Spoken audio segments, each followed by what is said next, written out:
This will be a first one for me, and it's something only for those who finished Expedition 33. So there will be no recap and there will be lots of spoilers. If you haven't finished this game yet, go back and do it. And don't expect spoilerific scenes in my video either. This will be just a discussion of the ending and its themes. To make a good divisive ending, you need to be absolutely careful, because you're dancing in a razor-sharp edge. You need to balance both sides of the equation in a way that no argument is airtight. Or you can go the opposite route and make opposite endings good or bad, chaos or order, just for the sake of changing the balance. Games are chock full of examples of badly done divisive endings, be it because the choices don't matter, the choices are bad, or because they are one-sided. And honestly, citing examples is just inviting people to torch my channel, so I'll just stick to the basics. I do this for fun, not for a paycheck. For the purposes of this video, I'll consider that a good divisive ending makes people discuss said ending, pondering both sides of the balance and talking about both after they enjoy the game and the endings. It doesn't necessarily mean that one side is better or has the better outcome. It doesn't mean that the ending of the game was pleasant. For example, Spec Ops: The Line has several endings and one of them is more miserable than the other, but people consider it good because of the twists. Or Undertale, where people discuss about the genocide of monsters or how to save everyone. But, most of all, for a divisive ending to be enjoyable even if it's not overall pleasant, it needs a balance between relatability and understanding. Both are crucial, but the size of their doses aren't that crucial as long as the result is 100%, like for example 30% understandable versus 70% relatable or 50-50. Anyway, we spectators, be players or just viewers of a movie, need to understand why the characters are doing what they do and feel related to their struggle. There are several ways to balance the different sides of an ending, but most of the times it has to do with logic, or rather the lack of logic. After all, if we were logical machines, we just coordinate for a better ending for everyone involved. Some stories use honor to make a divisive ending, such as the different path endings of Ghost of Tsushima. Honor is understandable, but it isn't that relatable. There are different kinds of codes of honor, each one specific to a place on Earth and time, and many will feel ridiculous to us nowadays. Anger is not a good choice. While it's a classic, uncontrolled anger is seen nowadays as something to be avoided. If you struck someone dear to you in anger, it's your fault to lack control. Same thing with pride. Now, Expedition 33 chose grief, because grief is universal. Grief isn't logical, but it's understandable and damn relatable. Everyone lost or will lose someone, and the pain can be felt anywhere. And grief is a damn good fuel to tragedy. Which leads us to this ending and the topic. I could go a whole video about what is tragedy, but let's just, as we Brazilians say, trocar em miúdos, meaning break it in change. There is the real-life tragedy and tragedy as a genre. Tragedy, as most of the dictionaries will say, is a fatality, a disaster, something that couldn't be avoided by the victim. If you go outside during a storm while wrapped in tinfoil, if you die struck by lightning, it's your own damn fault. But if a drunk falls asleep at the wheel and hits you with his car, that's a tragedy for you and your family. Now, tragedy as a genre, specifically classic Greek tragedy, which we will use as lenses to check Expedition 33's story, is a bit different.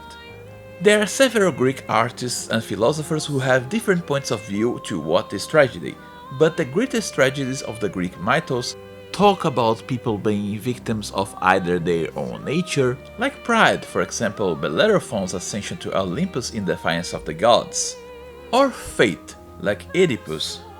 But let's take Aristotle's point of view from Poetics. Poetry and by poetry he extends to tragedy, therefore is a more philosophical and a higher thing than history.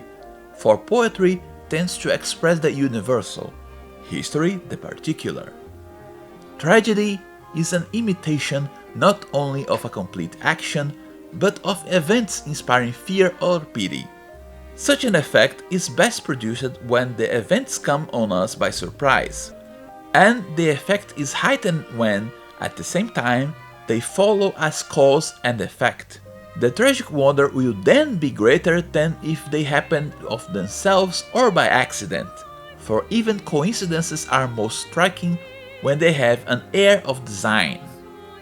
Aristotle is speaking about what I mentioned before. Poetry expresses the universal, the relatable, and tragedy elicits fear and or pity. The characters in Expedition 33 are both victims of circumstances and their own human natures, but also actors in their own tragedies, made in a way to carefully balance both sides of the same coin.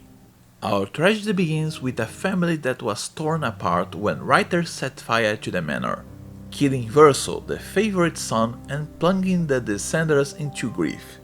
Maddened by grief, Aline, the matron of the household, buries herself in her son's last canvas.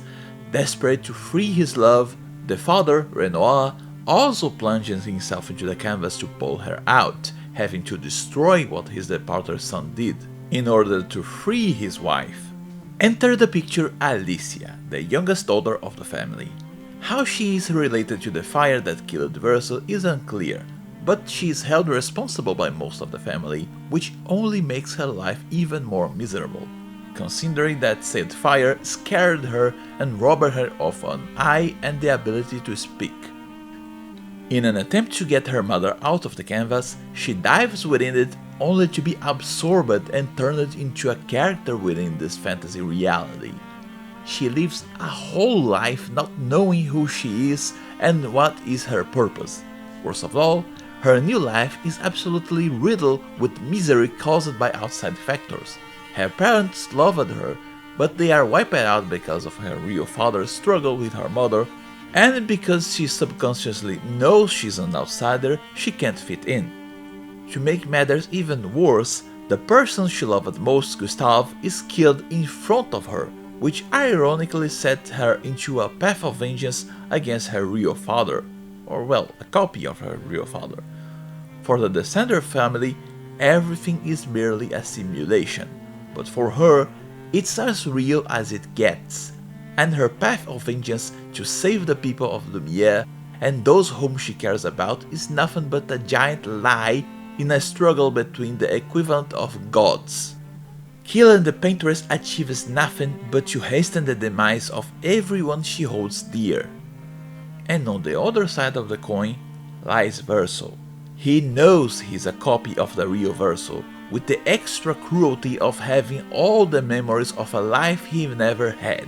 A creation of a goddess maddened by grief, seeing the world that his real-life counterpart created being torn apart by said goddess, and then broken again when the fracture happens. During Expedition Zero, he is forced to kill those whom he loves in order to hide the truth.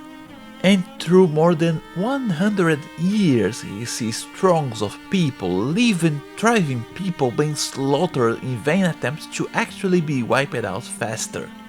He can't go back to his painted family, and after the start of the game, he sees every single one of them, whom he still holds dear, being killed one by one. He is denied the chance of saying goodbye to the painted version of Maël. He witnesses the real counterpart of his mother in misery, and the real counterpart of his father desperate, all because of his existence. So, considering this immense amount of misery, how could we expect him not to let Gustave be killed, afraid of what may have happened if he tried to dissuade Maël from fighting the paintress and end this nightmare? How could he not have lied every single twist and turn? Everything he knows is a lie. He himself knows he is a shallow copy, used as a replacement goldfish. Yet he feels. And on the other side of the coin, how could Mael not have attachments for a world that embraced her, knowing that outside there will be another mountain of grief to go through? A family that blames her for the death of Verso. A scarred, voiceless existence full of constant pain. How could she not lash out against everyone who wants to take this last bit of happiness, which results in her removing her own painted version without giving time for Verso to say goodbye, or deciding to stay in a place where happiness is guaranteed?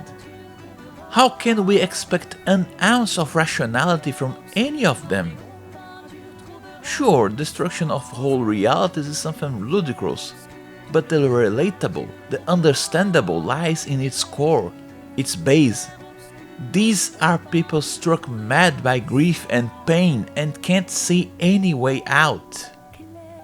This is the beauty of Greek tragedies. These are gods trapped in the whims of their own very human feelings, with a mere mortal suffering as a result.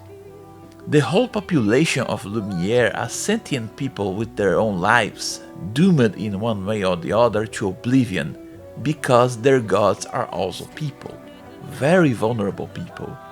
And instead of just throwing this fact at our faces, Expedition 33 pulls us into this story just like a Greek tragedy, showing us their path and what brings them to do these actions, letting us see every single moment of how their grief imitates our own, with its own cause and effect.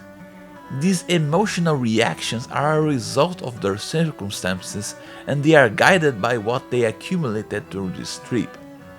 So I'd say that, yes, from this angle, Expedition 33 can be very well a modern Greek tragedy, which just serves to show us how universal those themes are, how they shake us to the core, and how good it was written.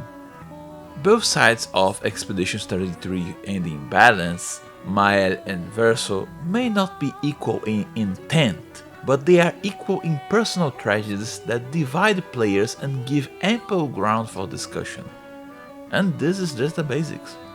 There are several themes, for example the theme of helping the generations that come after.